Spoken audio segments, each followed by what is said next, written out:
Bonjour, c'est Gilles du site boursicoté.com. Voici l'analyse technique des principaux indices mondiaux. Nous sommes le vendredi 14 février 2014, jour de la Saint-Valentin. Et aujourd'hui, nous allons observer la différence qu'il y a dans l'évolution indicielle suivant les marchés où ils se trouvent. Donc avec cette phase de rebond technique ici, on regarde la phase de baisse qui avait été précédemment constatée. Vous allez voir qu'il y a énormément de différences en fonction des sous-jacents analysés. Nous voyons ici que sur le CAC 40, le rebond fait en sorte que nous sommes quasiment ici au niveau du point haut du 21 janvier 2014. Nous commençons par l'indice allemand, donc le DAX qui était sur un trend haussier nettement plus prononcé que ce qu'il y avait sur l'indice français. Quoi qu'il en soit, la rupture ici a provoqué une attaque beaucoup plus puissante et du coup le rebond a du mal à tout rattraper. Alors nous pouvons voir que sur la comparaison ici par rapport au 21 janvier, on est beaucoup plus bas sur le DAX que ce que nous sommes sur le CAC 40. CAC 40 qui remonte un peu plus vite ici sur ses précédents points hauts. Au niveau de la configuration technique, nous avons une belle dynamique haussière qui est en cours avec ce RSI qui monte, ce stochastique qui est encore sur un beau signal haussier avec une belle dynamique, idem pour le MACD donc qui confirme la dynamique haussière. Par contre du point de vue des volumes, ce n'est pas optimum puisque nous avons ici une baisse graduelle des volumes qui intervient ici alors que la tendance est toujours en cours. C'est plutôt mauvais signe, d'autant plus que les volumes avaient été assez étoffés ici sur cette précédente phase de baisse. Donc nous avons d'un point de vue chartiste, donc des volumes qui sont plutôt corrects, des signaux de tendance qui sont plutôt corrects, mais dans des volumes qui tendent à s'essouffler. Alors attention ici, nous sommes quand même sur une zone où hier l'indice allemand a clôturé donc sous les 9600. Alors aujourd'hui on a réussi à casser cette zone, puisqu'au moment où je vous parle on oscille autour des 9650, donc on aurait cassé cette zone ici, mais le réel objectif c'est cette zone de points hauts ici, les 9789 points qui sont les récents points hauts, donc pour confirmer une possible continuité du mouvement haussier. Il est clair que depuis cette cassure ici du support, nous n'avons pas cassé de point bas significatif. Le précédent point bas de tendance se situait ici, sur cette zone, donc sur cette bougie qui cotait 8984 au plus bas. On a coté ici sur le point bas de cette phase de consolidation, sur un plus bas à 9071,25, donc le plus bas n'est pas enfoncé. On préserve certes la tendance haussière, mais on change de dynamique du fait de la cassure de ce support. Donc à surveiller une éventuelle continuité de cette tendance, mais comme je vous l'indiquais, cette tendance ne donnerait un signal de continuité qu'en cas de dépassement ici de cette zone de point haut. Donc c'est cette zone de point haut qu'il faudra surveiller. Donc je le rappelle avec ce plus haut qui se situe à 9794,05.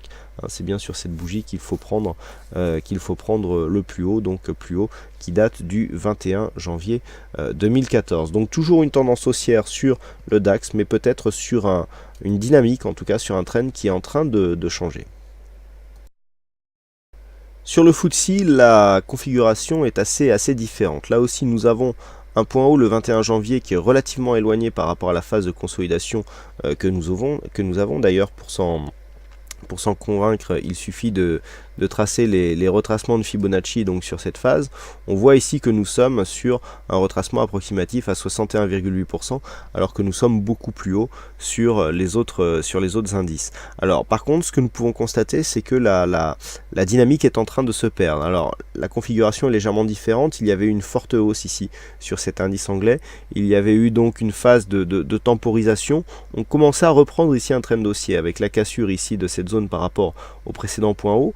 Mais le problème c'est que par rapport donc à cette zone de point haut et donc à ce contact ici sur le support, le point haut suivant ne s'est pas inscrit déjà sur une zone supérieure à ce que nous avions eu en mai 2013, et le point bas qui a suivi est venu confirmer ici la zone de support qui avait été confirmée, je dirais déjà d'une part par le point bas du 16 décembre. Donc là ici on a un point haut qui nous donne une amplitude très faible par rapport au précédent et un point bas qui vient s'inscrire sur la même zone. Donc là on est clairement dans une phase de neutralisation. Et cette cassure ici de support confirme, je dirais, la neutralisation du mouvement, donc sous cette zone majeure des 6880 points. Donc là, le FTSE adopte un biais neutre du point de vue de la tendance court terme. Nous avons une configuration qui reste haussière avec ce RSI haussier ainsi que ce stochastique donc qui lance un beau signal d'achat, et le MACD qui est toujours en pleine dynamique. Alors les volumes ne sont pas disponibles, mais on peut voir déjà que nous avons des signes d'affaiblissement sur les précédentes séances, puisque le FTSE, alors que les autres indices inscrivent de nouveau plus haut, eh bien, est en train de s'affaiblir au-dessus des 6600 points. Alors au moment où je vous parle, nous sommes à 6625 points, donc bon, on peut constater ici que nous sommes dans cette zone ici sous les 6650. Malgré tout, on remarque encore une faiblesse de l'indice anglais par rapport aux autres indices, puisque les autres indices européens, enfin pour les plus importants, notamment je pense au DAX et au CAC 40, sont sur des zones de points hauts. Donc on a ici un affaiblissement de cette tendance sur l'indice anglais. Bon, on avait bien surperformé précédemment, mais le support ici devrait paraître de moins en moins significatif sur les prochains échanges, et notamment si une prochaine phase de consolidation intervenait sur cet indice. Donc par contre, la zone à surveiller sera ici cette zone des 6421 points. Elle a été testée par 2 fois. Un enfoncement de cette zone sans nouveau plus haut significatif marquerait un tournant, puisqu'on passerait dans un flux baissier avec donc un possible retournement donc qui suivrait une rupture de ce support. Donc dans un premier temps ici on n'a pas de nouveau plus haut. Si on vient rester ici sur un point bas équivalent, que l'on remonte et que l'on se retourne par exemple sur cette zone pour venir marquer un nouveau plus bas, eh bien nous aurions donc des plus hauts baissiers, des plus bas baissiers, ce qui nous donnerait un signal d'entrée dans une phase baissière. Attention à ce pré-signal, nous avons ici une phase de point haut, phase de point bas avec enfoncement rapide ici de la bande de Bollinger inférieure, et sur le rebond technique ici des cours qui s'affaiblissent dans la zone de la moyenne mobile 20 exponentielle. Donc là, si on retombe et que l'on confirme ici sur 6420, il y aura un signal de changement de tendance et donc de début de tendance baissière.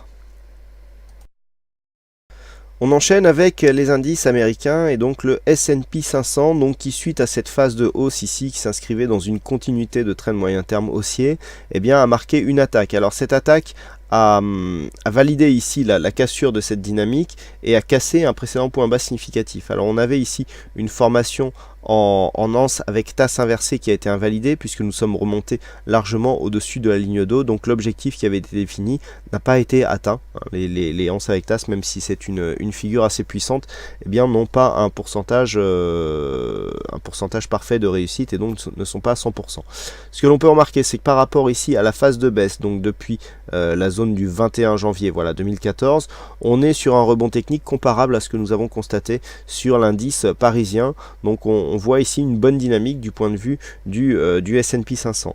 Du point de vue donc des indicateurs, toujours pareil, une belle phase dynamique ici, bien orientée à la hausse, avec un stochastique qui entre en zone de surachat et un MACD qui est toujours sur une bonne dynamique. Par contre, du point de vue des volumes, nous constatons la même configuration que ce que nous avions sur le DAX, puisque nous avons ici des volumes qui sont en train de faiblir alors que le mouvement est toujours haussier. Donc c'est un peu embêtant, d'autant plus que nous avions ici des volumes relativement forts sur les phases de baisse et que le rebond technique n'a pas permis d'inverser la tendance, en tout cas du point de vue des volumes. Nous n'avons pas de volumes qui sont inscrits sur des niveaux supérieurs à ce que nous avions ici sur la phase de baisse. Donc pour l'instant, du point de vue des volumes en tout cas, il faut considérer ce rebond comme un rebond qui n'est que technique. Alors après, nous verrons si le rebond ici, la suite de rebond, nous permet de casser des points hauts significatifs. Dans ce cas-là, on pourra repasser dans un flux plus haussier, mais là, l'inquiétude peut persister. Donc, sur la configuration, nous avons quand même cassure d'un point bas significatif, cassure de ce support. Ici, une inversion du flux avec attaque relativement puissante sur la bande de Bollinger inférieure, assortie à une rupture de point bas significatif, retour sur la zone de moyenne mobile 20 exponentielle. Donc si les cours ici se stabilisent au-dessus de cette zone et viennent repartir à la baisse, donc sur une nouvelle confirmation de cassure ici de cette zone de support qui du coup deviendrait caduque, sur une confirmation donc d'un contact avec 1740 points, on aurait une confirmation d'un retournement de la tendance globale qui se ferait donc à la baisse, puisqu'on aurait un nouveau point haut significatif. Si par exemple on restait ici sur ces niveaux, alors je vous dis ça, mais en même temps au moment où je fais cette analyse, le S&P 500 futur sur cote 1824. Donc on est encore dans cette zone d'évolution. Donc tant que l'on reste ici, si par exemple on venait à casser cette zone et à accélérer à la baisse sur un contact à 1740, on validerait ici le retournement donc de tendance moyen terme à la baisse avec de multiples signaux, hein. Donc je répète ici, cassure du support de tendance, cassure d'un précédent point bas significatif, rebond technique qui s'inscrit ici sur un retournement sur une zone de moyenne mobile 20 exponentielle. Si on confirme, eh bien on confirmera le changement du flux et donc on repartira sur une tendance baissière qui deviendra donc la tendance de fond sur le composite élargi américain. Donc à surveiller ici cette zone de 1740 points si on vient à repartir à la baisse. Par contre naturellement une cassure haussière de cette zone de plus haut qui se situe à 1840 points invaliderait ce scénario puisque nous repasserions dans un flux où il y aurait un nouveau point haut significatif. Sur le Nasdaq, la configuration est un peu mieux orientée, hein. On est un peu plus orienté à la hausse. Alors malgré la cassure ici de ce point bas significatif des 3500 points pour venir tester ici cette zone des 3420 points, nous avons depuis un rebond technique qui s'inscrit en nette surperformance par rapport aux autres indices analysés. J'en veux pour preuve la cassure de ce point ici haut du 22 janvier 2014, donc depuis hier avec une clôture au plus haut sur l'indice donc des valeurs techno avec une clôture donc quasiment sous les 3660 points. Donc nouveau point haut ici sur le Nasdaq alors qu'on est plutôt sur des phases d'affaiblissement sur les autres indices analysés. Donc c'est plutôt intéressant, d'autant plus que le point bas ici s'est inscrit sur un précédent point bas significatif, 3420 points.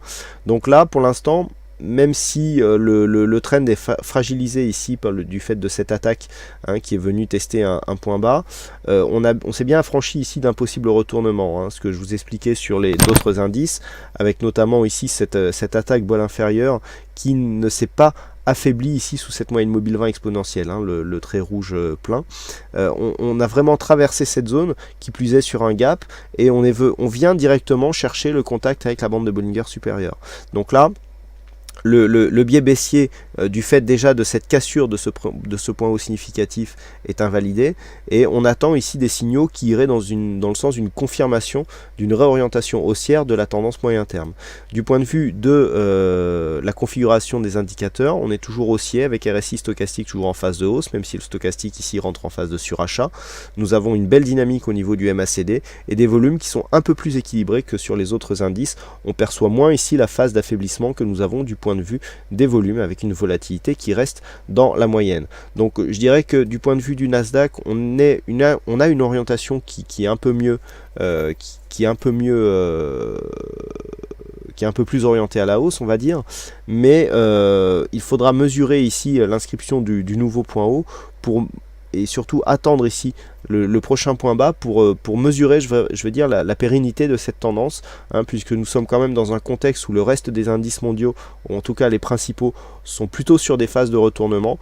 Le Nasdaq ne pourrait pas faire cavalier seul, même s'il est spécifique à bien des égards, et donc il faudra surveiller donc l'évolution du Nasdaq avec donc l'amplitude d'inscription des nouveaux points hauts et surtout l'évolution du reste du marché.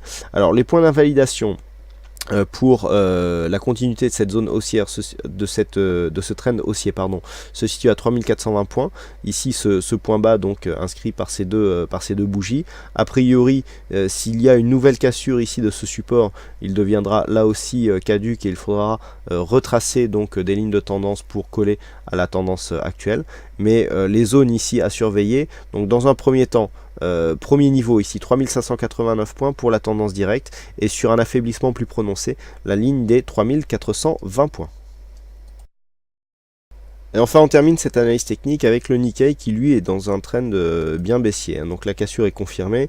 Nous avions ici un support qui avait été commenté avec un franchissement ici qui s'est fait sur une phase technique assez forte puisqu'on a eu un gap de franchissement, retour ici sous l'ancien support pour confirmer comme une résistance, et puis ensuite on a enfoncé ici avec des bougies hors bol qui ont traduit ici un mouvement très dynamique. Un rebond technique là qui est en train de s'effectuer. Alors on est en train de tester ici, on s'est tenu à éloigner de la moyenne mobile 20 exponentielle. Donc nous sommes ici sur un niveau où les cours sont en train d'accélérer à la baisse. Alors au moment où je vous parle, le Nikkei Future cote 14 380 points, on est sur des zones ici de continuité d'un mouvement baissier, puisque nous avons ici phase d'accélération baissière, petit rebond technique, hein, si on trace les retracements de Fibonacci donc sur cette tendance, eh bien nous avons quelque chose qui nous donne un retracement qui confirme la tendance dynamique. Hein, voilà ce que nous avons. On vient ici, rebond technique juste sur le 38,2%. Donc dans ce cas-là, si on repart ici à la baisse, que l'on recasse le 23,6, il y a de grandes chances que l'on vienne retester ici la base du retracement, en tout cas le point extrême. Et dans ce cas-là, on peut retracer ici les retracements de Fibonacci pour trouver les phases d'extension. Voilà, hein, donc ici on a des retracements.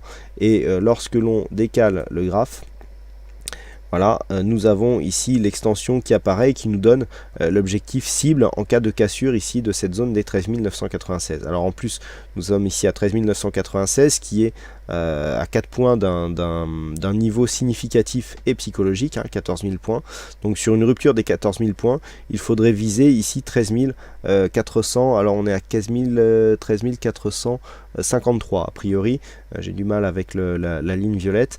Mais sur une rupture ici de cette zone des 14 000 points, eh bien, il faudra attendre cet objectif direct. Donc on le voit, hein, le Nikkei est rentré dans un biais baissier assez dynamique. Du point de vue de la configuration technique, on voit bien ici cette phase baissière qui est en place avec ce stochastique ici bien baissier qui commence à ressortir ici de sa zone de survente. On est en train de lancer un petit signal haussier. On verra si cette bougie ici n'était qu'un affaiblissement, mais vu la cotation actuelle, il semblerait que nous ne soyons pas prêts de rebondir. Le rebond ici avait bien été détecté donc peu après l'inscription de ce point bas ici suite à cette bougie d'hésitation, mais pour l'instant on est dans un rebond technique, hein, on est toujours sous la zone d'équilibre et sous une zone ici technique du point de vue des bougies. Donc pour l'instant rebond technique qui s'inscrit dans une tendance qui reste une tendance de fond baissière. Il faudrait repasser au-dessus de cette zone des 14 875 et casser cette moyenne mobile 20 exponentielle d'une manière d'une manière assez dynamique pour espérer freiner cette dynamique qui est en train de s'installer et qui est fortement baissière. Donc invalidation ici au-dessus des 14 875. Par contre sur une rupture des 14 000 points, eh bien, il risque d'y avoir une nouvelle accélération baissière sur le Nikkei. Voilà donc ce que nous pouvons dire sur l'analyse technique de ces principaux indices mondiaux. Il ne me reste plus qu'à vous souhaiter à toutes et à tous une bonne séance, bonne chance dans vos prochains trades. Et on se retrouve donc dès ce soir pour toutes les autres analyses techniques du site boursicoté.com. Bonne séance à tous.